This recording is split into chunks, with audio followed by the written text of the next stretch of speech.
انشاءالله که ما در این 15 روز درس‌ها را به بسیار دقت که با تشکری از استاد محمد ظریف سحاک که بر ما درس داده و قانونا را بر ما آموخته در طول 15 روز که ما قوانین سرک، قوانین جاده را، قوانین تعریف که هیچ اطلاعات نداشتیم ما آموختیم و نظر ما به می همسن سالای ما بزرگتر و کوچکتر ایمی است که بیان درس بخوانن. این خیلی فایده داره و از حادثات خطرناک که روزانه ما میبینیم جلوگیری میشه و جان خود را و جان دیگر از هموطنان خود را به خطر نمیاندازیم.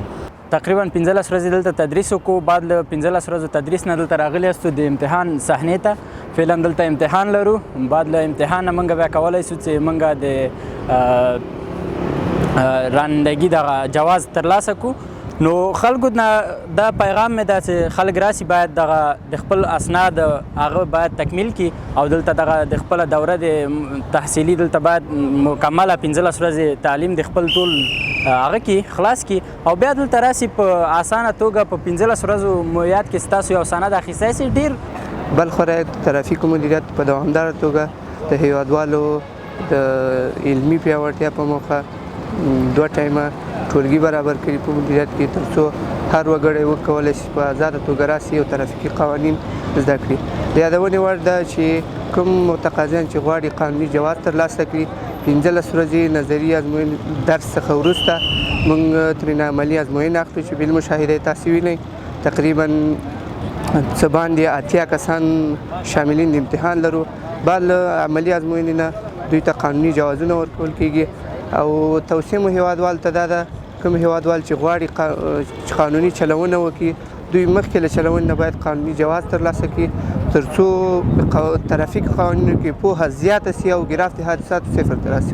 د بلخ ولایت امنیه قومندانۍ د ترافیکو عمومي مدیریت په داخل مدیریت کې د تعلیم او تربیې امریت لخوا څخه د بلخ میشتو ولسونو ته ترافیکي اصولو درسونه ورکول کېږي چې روزانه 2 ټایمه لري.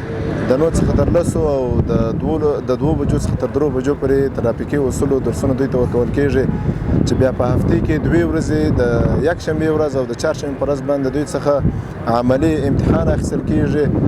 څه وخت چې امتحان واخیستل سي بیا به د قوانینو د طی مراحلو وروسته دوی ته لیسانسونه ورکول کېږي چې بیا دوی کولی سي خپل لیسانس ترلاسه کړي او په ترافیکي قوانینو سره خپل موټرواني وکړي. موږ د ټولو بلخ میشتو ولسونو څخه دا غوښتنه ده چې را دې سي د بلخ ولایت امنیه قومندانۍ د ترافیکو مدیریت کې د ثبت نام وکړي د تعلیم او تربیې امریت لخوا څخه دغه درسونه ووایي او جواز سیرونه یا لیسانسونه دې ترلاسه کړي.